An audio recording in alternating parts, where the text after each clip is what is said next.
Canada is not a real country. It's actually just a bunch of monopolies in a trench coat. Except instead of kids trying to sneak into a movie, they're more like a gaggle of dementors trying to suck us all dry. At least that's how it feels whenever you have to buy groceries, pay your phone bill, pay your internet bill, watch TV, listen to music, need new glasses, take your pet to the vet, get on a plane, read a book, watch a movie, go to a concert, shop for literally anything online. Monopolies have gotten so bad, they've even taken over our favorite game, watching the Leafs lose. Because instead of the normal, healthy kind of competition where companies need to keep quality high and prices low, Canada has, well, this. An economy run by a shrinking number of massive companies who abuse their power to shut down competition, rig prices, and get even richer off of your hard work.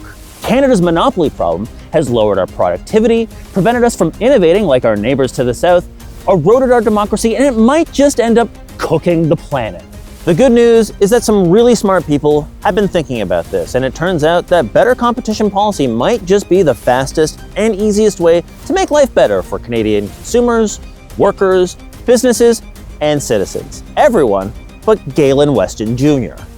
Hi, I'm Aaron Hagee McKay, and welcome to the Goose.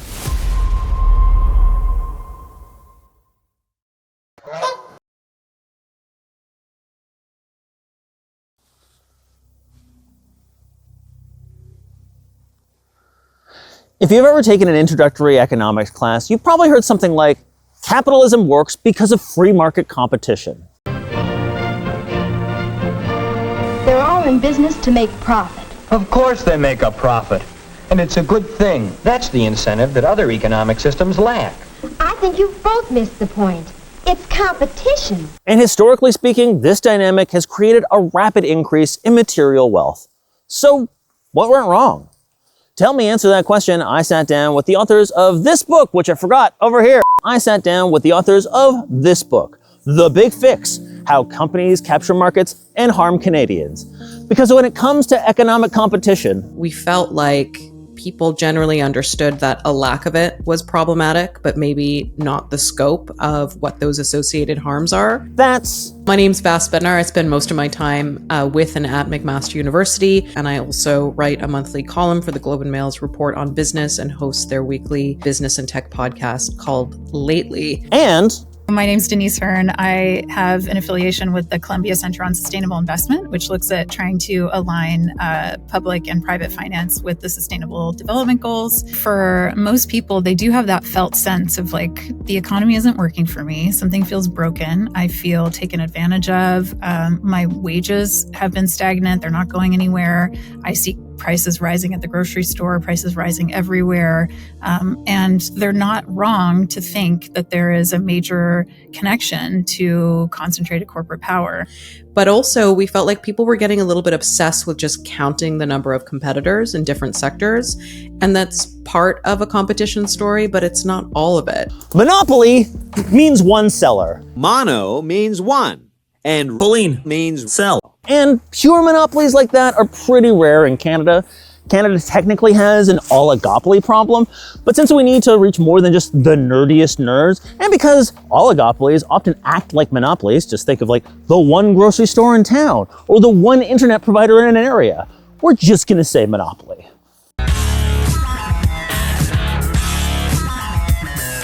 Nothing motivates people quite like a competition. The problem is, depending on the incentives, it can motivate the best humanity has to offer, like going to the moon, or the worst things imaginable, like nuclear annihilation. Sports are a good example. Decades of competition has ratcheted up the level of play in literally every sport. That's good. Just look at how shitty sports used to be. Old figure skating champions wouldn't even qualify for regionals now. Old basketball champions could be beaten by my high school team. But I need these baskets back. This guy, who looks like a teacher who just started MMA, was somehow the reigning heavyweight boxing champion for years. I mean, good God, the Tour de France is the largest, most brutal endurance sport in the world, and all of them used to smoke and drink wine because France. The point is, Good incentives have made athletes way better than they used to be, and sports are more exciting as a consequence.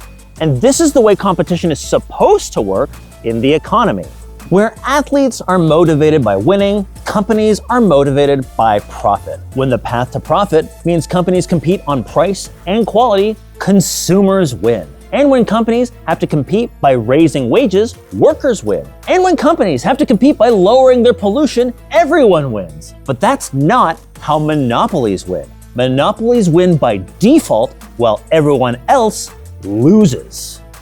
Let's bring it back to sports. People lose their minds when anything looks unfair in sports. When a bunch of MLB players were accused of juicing, players got called in front of Congress. Congress!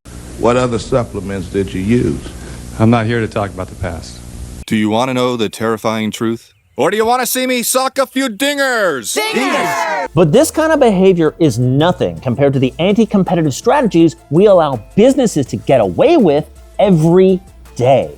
Like, imagine if NBA playoffs teams all promised not to play too hard and just traded off championships according to a schedule. Or what if winning the Stanley Cup meant the Panthers could just buy the Oilers and then legally execute Connor McDavid? Hello, darkness, my old friend. Because the thing about competition is eventually someone wins. And without competition to keep the profit motive in check, prices rise. And when workers have fewer choices of where they can work, wages stagnate. And if there's no incentive to change, monopolies won't innovate. And if any startup challenges their position, monopolies buy them out or try to block them using their money and political influence. That's where we are today. Vass and I don't really care about competition. I don't care about competition. I care about what competition and what competition policy, or antitrust, as it's also known, can do for markets, can do for consumers, can do for workers, can do for small businesses. Analyzing where power sits in the economy, how that power became accumulated, and is that power being used for pro-social purposes, innovation, high quality jobs, high quality products and services, or is it being used in an abusive and antisocial way to harm consumers, to harm workers, to harm us as citizens? So if you're one of those capitalism is the best economic system I can think of, people, then the lesson here is there is no capitalism without competition. And if you're one of those maybe a deal has a point about the machinery of capitalism being oiled with the blood of the workers type people, then the lesson here is good competition policy is a tool that unlocks positive knock-on effects for working people. And it's vital if we want an economy that works for everybody.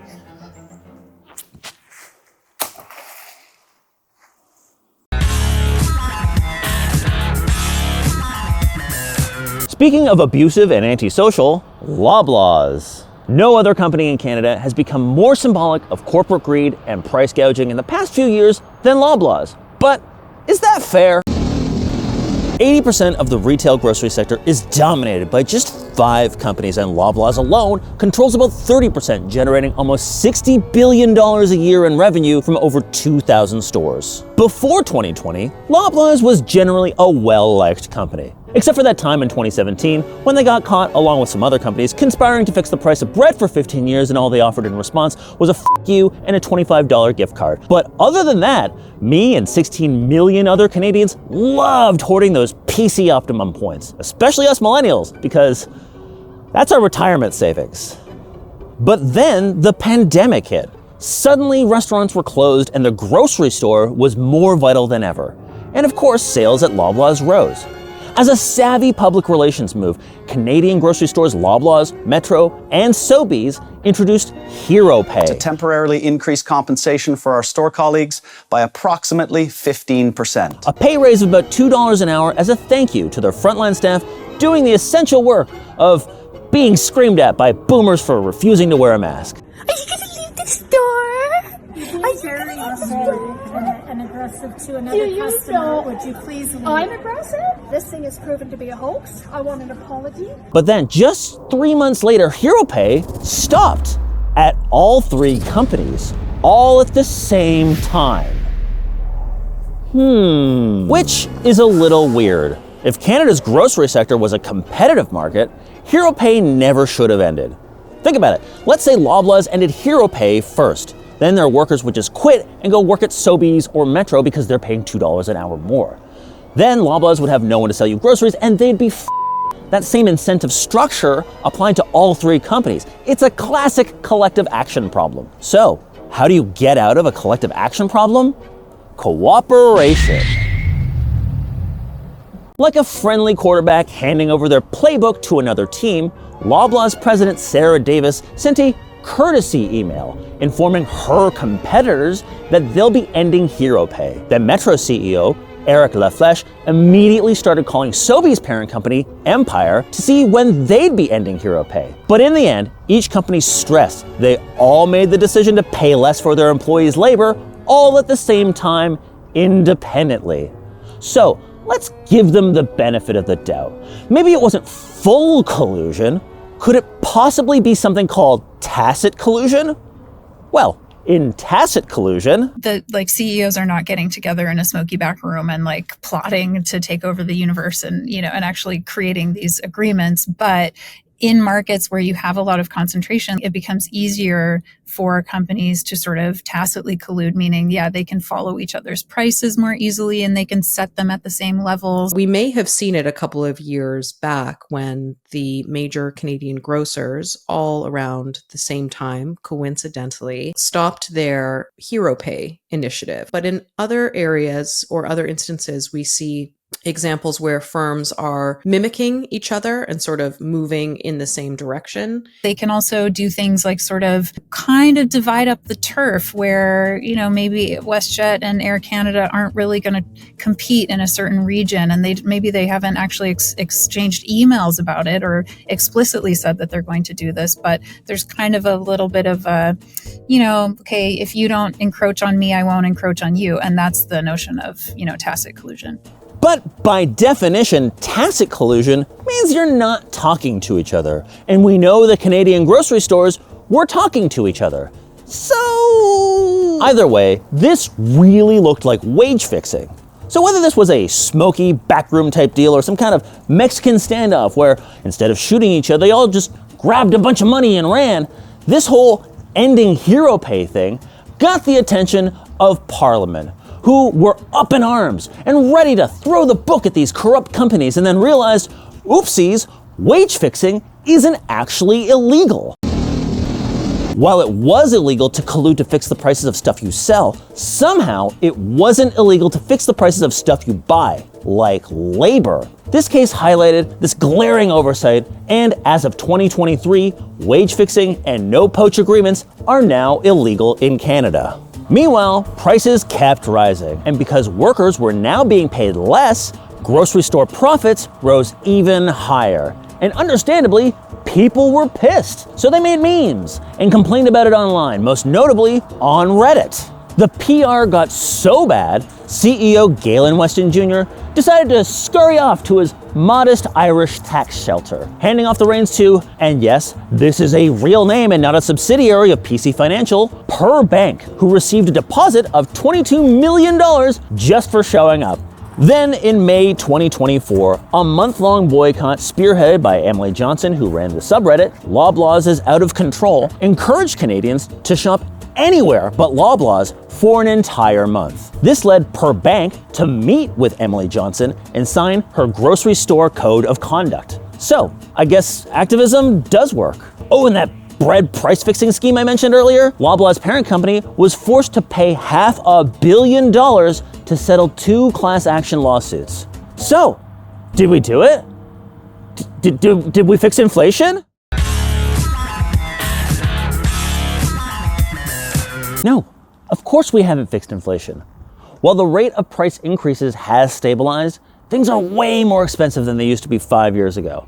A fact that has been bad news for any government trying to win re-election. In Canada, a lot of people blamed the carbon tax, and I did a video on that.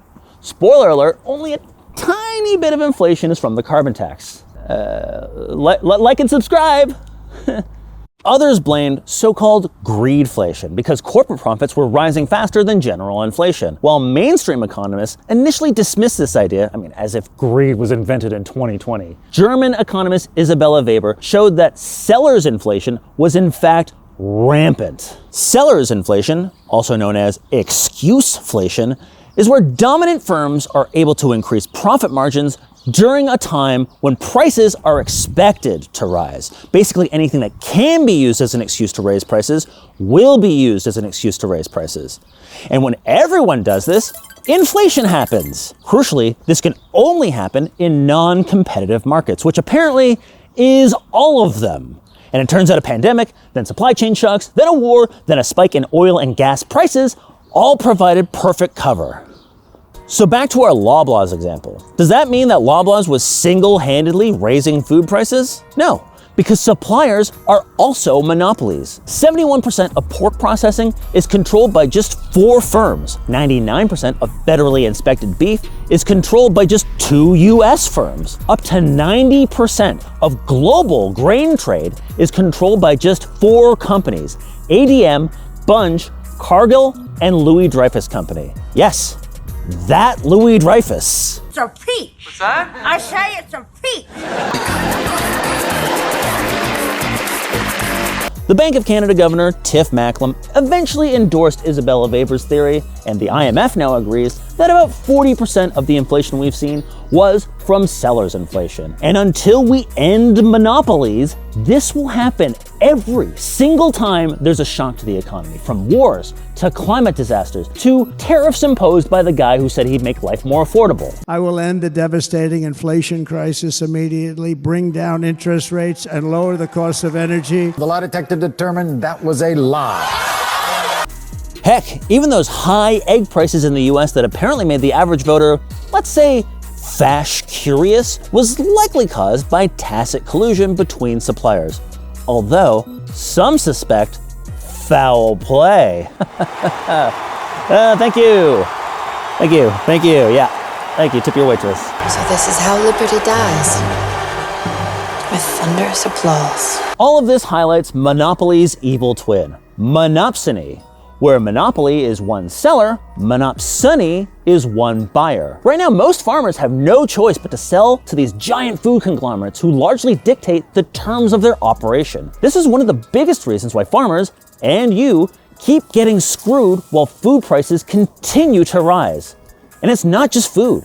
Big tech companies are increasingly monopsonistic, and this impacts wages everywhere. I mean, monopsony, I think, I would love it to be a word. We would love it to be a concept that comes forward more often. Firms like Uber, gig platforms that may have like a monopsonistic, they're the main buyer, right? In a particular sector that they create of labor, they can really throttle and calibrate wages and the availability of work. That needs attention from regulators, and it's part of unbelting the trench coat that we always talk about. I did a business. When you look at the macro data, there's a lot of evidence that shows that workers' wages have been stagnating since the 80s, essentially. What you saw in the 80s was a big divergence where it's like productivity kept going up and up and up and wages just went and like basically kind of flatlined in real terms. One of the compelling, reasons we think is because when you have concentrated employment markets where you only have a couple of buyers of labor, well, they don't have to compete that hard for you, and therefore they can they can pay you less and less. On top of all this, grocery stores in particular have pushed their in-house brands because they have a higher profit margin. And to illustrate why this is problematic, we need to look at professional wrestling.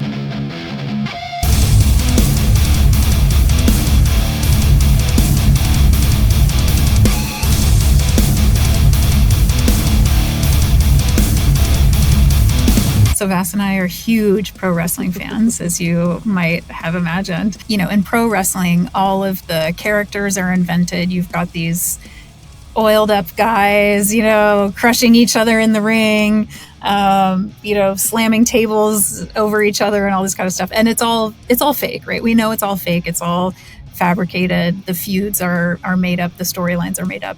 And it's a fake rivalry, basically. Spoiler alert.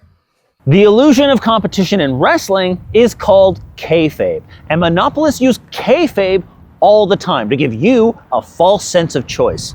This is called corporate kayfabe. Walk down the grocery aisle and you have lots of choices, but many of those choices are between in-house brands. And if in-house brands were wrestlers, Canadian Tire is Vince McMahon. The whole store is a Royal Rumble of fake competition.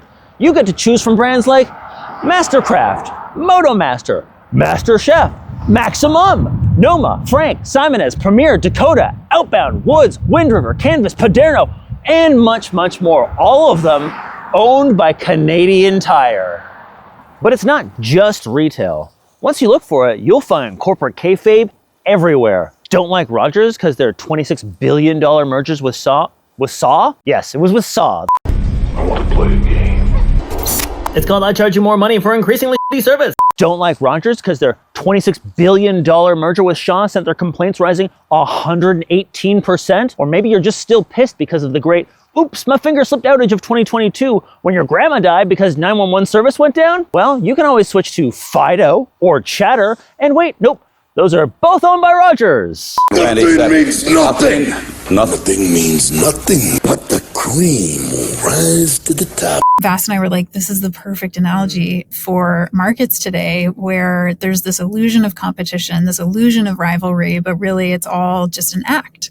And so we say monopolists and oligopolists are kayfabe geniuses, right? They're great at kind of creating the illusion that that they're fighting for your dollars, but actually behind the scenes, it's all sort of predetermined. I tried to convince Denise to pronounce it Kayfabe, but she said no, that's incorrect. So why was any of this allowed to happen in the first place? Well, Canada was built by monopolies. The Hudson's Bay Company was granted a legal monopoly by King Chuckles II in 1670 to extract wealth from what was then called Rupert's Land, all to send it back to Britain. The corporation was wrapped up in the colonization of what would eventually be called Canada, and you can still buy their trademark blankets today, now smallpox-free. By the end of the 19th century, you had the rise of the robber barons like Carnegie and Rockefeller and financiers like J.P. Morgan, all greedy rich who used shady business practices to maintain their power. J.P. Morgan was literally the guy they modeled the Monopoly Man off of. While those names are from the US, Canada had our share of monopolists too, which is why Canada was the first country in the world to pass an industrial era competition law in 1889, 1 year before the US Sherman Act. Go Canada! Although Canada's competition law was watered down and lacked enforcement. Boo, Canada! Part of the reason is that we kind of like our monopolies. They're our hometown heroes. Big companies that can compete with the big boys by screwing over their own hometown. And that debate over protecting Canadian companies versus allowing foreign competition is still very much alive today. Throughout the 20th century, more laws were passed. Price fixing was made illegal in 1949. False advertising was made illegal in 1960. And throughout it all, there was this feeling that centralizing power in one company or one man was not just bad for the economy, it was inherently morally problematic. But all of that was about to change in the 1980s. Obligatory flashback to the 1980s that we do in literally every video now. In reaction to stagnant growth and persistent inflation, neoliberal economics, aka neoclassical economics, aka the just let big businesses do whatever the hell they want school of economics, started to become fashionable. You're probably familiar with names like Ronald Reagan, Margaret Thatcher, and in Canada, Brian Mulroney. But when it comes to ushering in the Make Monopolies Great Again era, there's no one more influential than Robert Bork.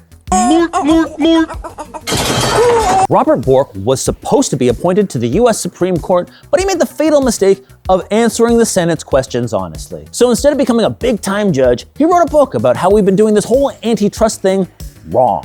Unchecked corporate power isn't a problem, he argued.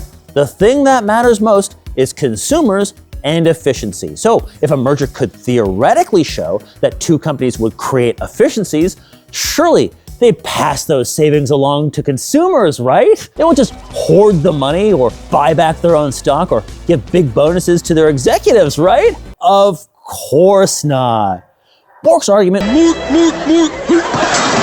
was so persuasive, the United States government swallowed it hook, line, and sinker. And because Canada acts like the US's smaller, poorer, less militaristic little brother, we gulped it down too.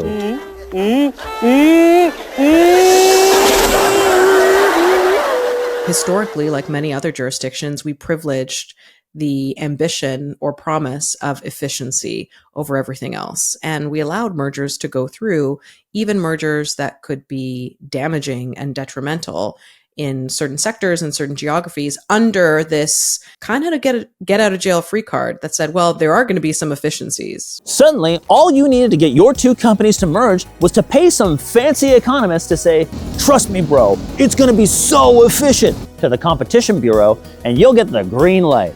And this set off a wave of mergers and acquisitions. There's this great economist in the US named John Quokka who did like a post-analysis on thousands of mergers in the US. And he found that in cases where you had mergers that led to 6 or fewer competitors within an industry, prices rose 95% of the time following the merger, which is like intuitive because we know that firms are merging so that they can have market power, so they can charge you more. I mean, that's how it works. So that's how markets became so consolidated, and now monopolies can get away with overcharging us for everything. Except instead of guys in top hats owning the railroads and Baltic Avenue, it's weird financial conglomerates and tech bros carving up the world, your time, and your mind for themselves. Thanks, Robert Bork.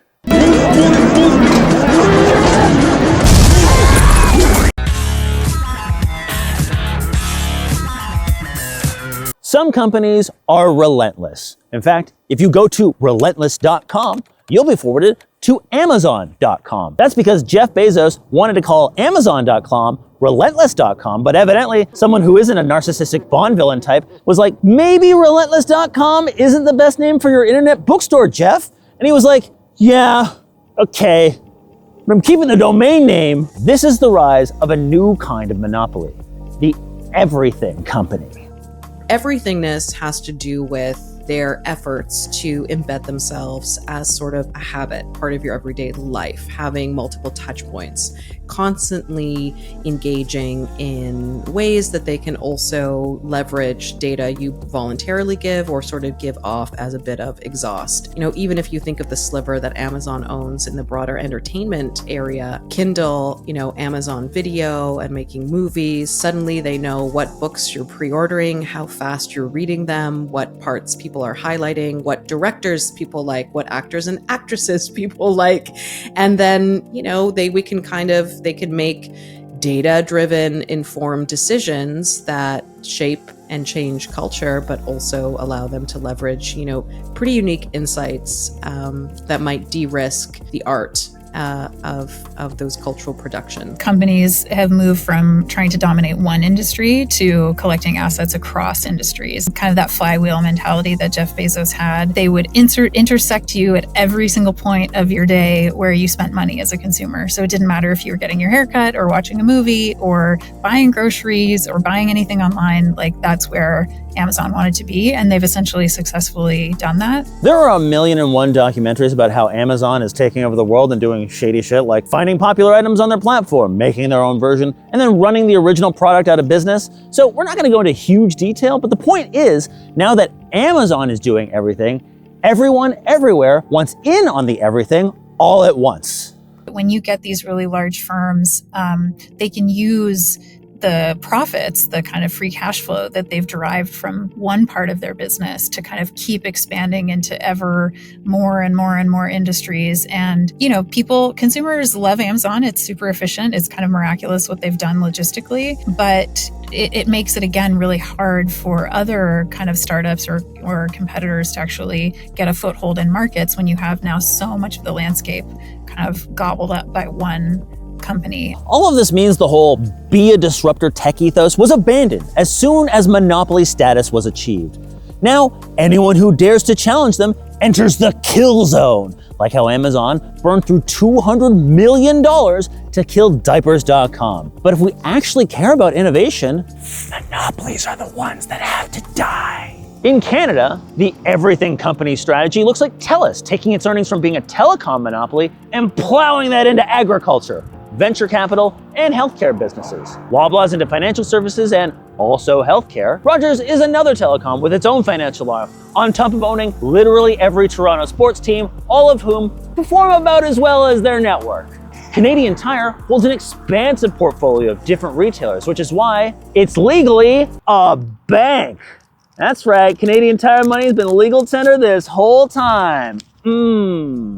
Canadian Tire was quite cutting edge with its loyalty program as it digitized it, connecting information about people to make lending decisions, right, for their credit card. You know, anyone that in the past had ever purchased, you know, those little felt circles that you can put under like a chair so that it doesn't scrape the floor. Anyone that has purchased those, there's like a very high correlation that they are very like reliable and will pay their credit, and you can kind of give them more credit, things like that. Anyone that has purchased any item, doesn't matter what the item is, that has a skull on it, they mistrust and they make different lending decisions or offer a higher interest, right? And this has spillover even for like buy now, pay later schemes, things like that. So again, our appreciation of how the company makes decisions, what information it has, and even something as simple as sharing your purchase history over time with one firm has these kind of other implications, not just for competition, but for privacy and your freedom that are, we think underexplored and underappreciated. So strap in, because we're close to a future where giant firms use surveillance data and AI to extract as much money from you as possible with customized pricing based on how much they think you'll pay. Because the game is no longer about owning a market, it's about owning us.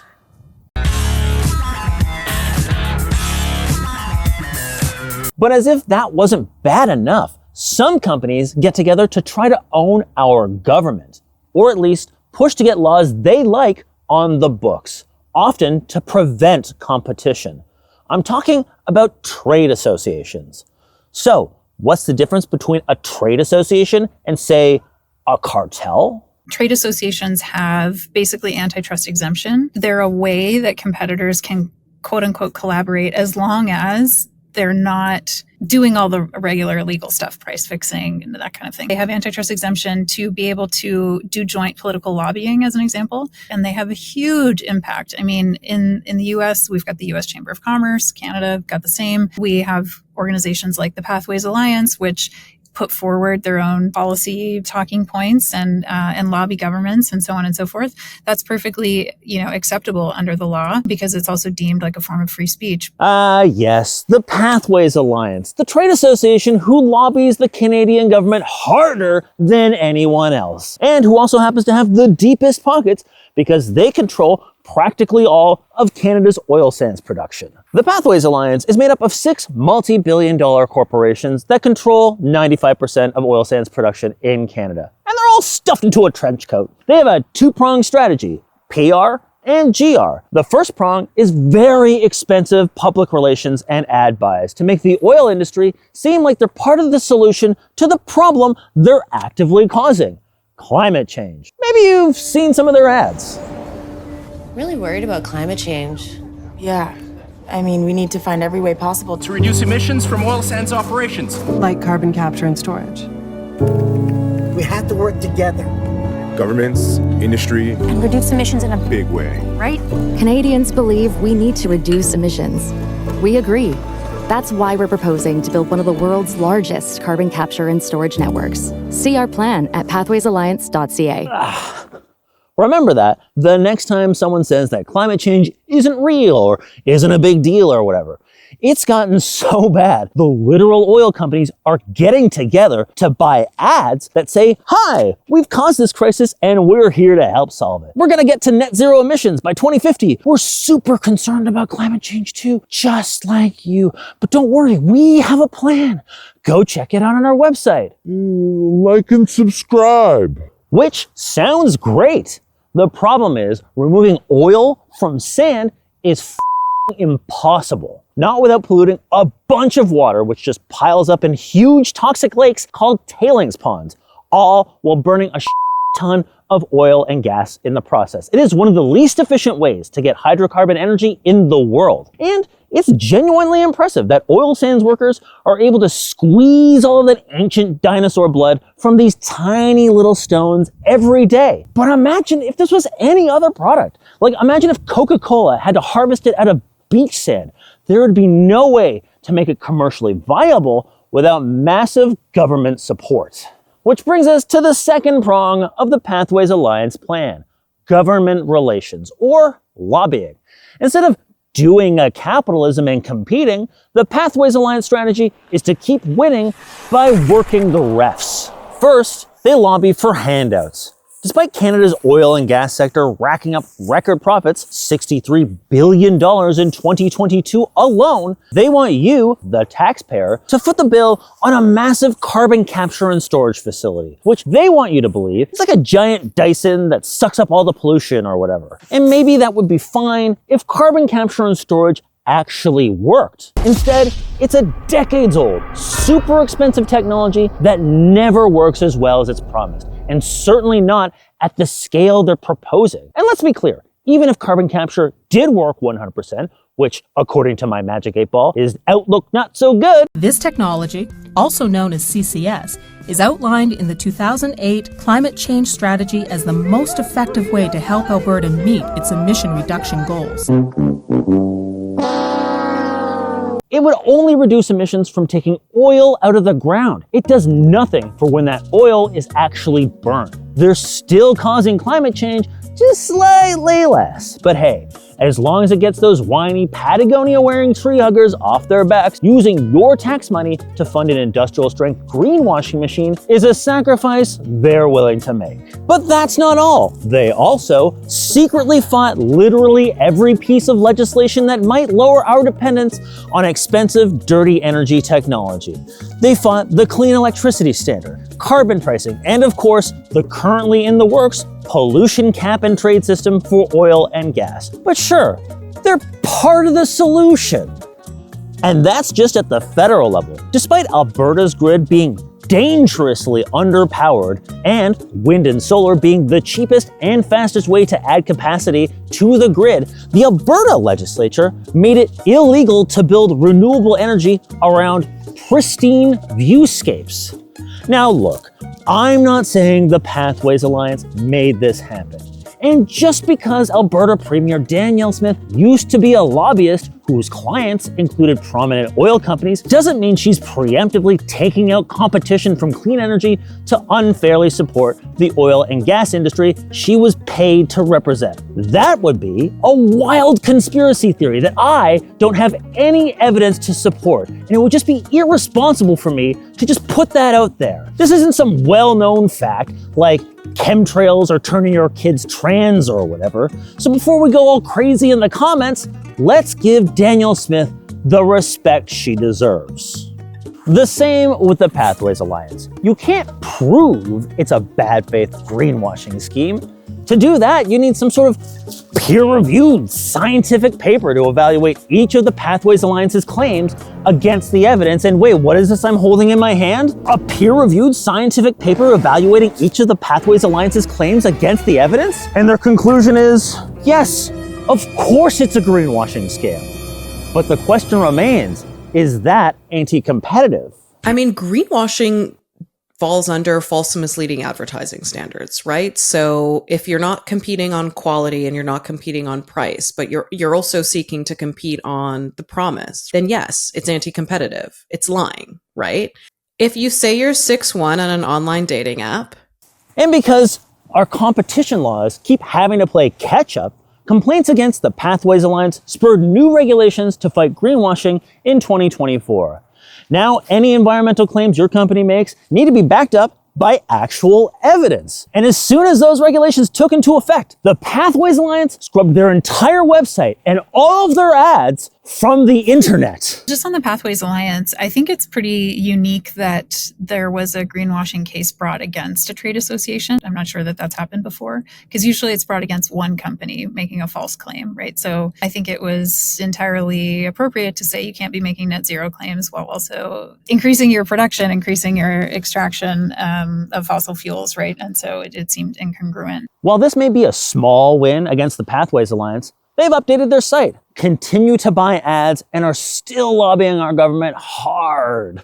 You're going to see more and more ads about how oil and gas makes life more affordable. But what if that system suddenly stopped working? Without a strong oil and gas industry, Canada can't run smoothly. But where do you think they're getting their record profits from? it's you. They're getting it from you. The truth is, a huge part of the inflation we've seen is from higher oil and gas prices sparked by Russia invading Ukraine. And if we actually care about affordability, security, and little things like having planetary systems stable enough for organized human life, we need to transition our economy off of fossil fuels as fast and as fairly as possible by building out stable, clean energy. And taking our power back from these monopolists will help make that happen. So what can be done about all of this? For starters, Canada has a competition bureau. The wage-fixing complaint about grocery stores getting rid of hero pay? That was the Competition Bureau. Those greenwashing accusations against the Pathways Alliance? Competition Bureau. But as an institution, it has a lot of room for improvement. For starters, the Competition Bureau has never, once in its entire history, ever blocked a merger. And that's kind of a problem. So first solution, stop mergers. And to do that, we need to strengthen the Competition Bureau. So the Bureau it's nested within our Ministry of Innovation, Science, and Economic Development. So one of our recommendations is to separate it out and make it truly independent. A familiar rallying cry is to break up companies. And this is easier said than done. Some low-hanging fruit might be to reverse mergers that turned out to be bad for consumers. In my opinion, the Shaw and Rogers merger is a good place to start. That said, some of these big tech companies like Amazon, Alphabet, and Meta are simply not within Canada's jurisdiction. And now that Lena Khan is no longer head of the FTC, all we can do is hope she goes vigilante on their asses like some kind of regulatory antitrust Batman. But that doesn't mean Canada is out of luck. The Competition Bureau is suing Google for anti-competitive behavior in online ads. Plus, there are structural remedies that can break open markets as opposed to just breaking up a company. But it's like too in the weeds, so go read the book if you want to learn more. Another solution is to recalibrate the priorities of the government so that competition also becomes the job of every ministry. One bureau alone can't handle this issue. Ministries are well suited to promote fair competition within their portfolio, from agriculture to mining to energy to finance and so on. Chat, what do you think? You like competition? Sound off in the comments. This is not a choice between more government and less government. It's more about creating fair policy that encourages good outcomes. And to do that well, we also need to make competition policy part of our democratic conversation. And one way they recommend doing that is by having the Competition Bureau go on listening tours to meet with Canadians about their concerns. Another way could be citizens' assemblies in regions across the country to pass judgments on competition policy. So, what is a citizens' assembly? A citizens' assembly is kind of like jury duty for policymaking. Think of a bunch of regular folks being posed important questions. Then they're given arguments and information to make a judgment. Those judgments become published in a report, and hopefully our politicians read them. So, what kinds of questions? What is the new organizing principle for Canada? What is our vision of the state's role in moderating markets and making them more free and fair? That's what we actually need to be talking about, and that's what we hope to talk about when, you hear that word competition, because as Denise said, competition in and of itself or for itself is pretty meaningless, right? So Canada has an opportunity now to sort of go back to the drawing board and re-articulate what it's all for. A fairer economy should be an easy win no matter what end of the political spectrum you're on. If you're on the right, this is about making capitalism work the way it's supposed to, while rewarding hard work over gaming the system. And if you're on the left, this is about consumer protection, fairer prices, and more opportunities for workers. None of this should be controversial, because the only people that lose out are the people already making billions off of us.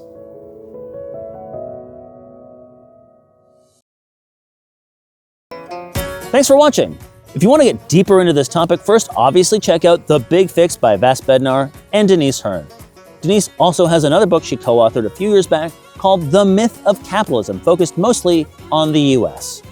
Another book I pulled from for this video is Choke Point Capitalism by Cory Doctorow and Rebecca Giblin. And they go much deeper into tech platforms, including the Amazon Kill Zone. If you're more of a podcast person, check out Monopolies Killed My Hometown. And if you want to get deeper into policy in Canada, check out the Canadian Anti-Monopoly Project. And if you want to get one of those Canadian flags with all like the corporate logos on it, links in the description.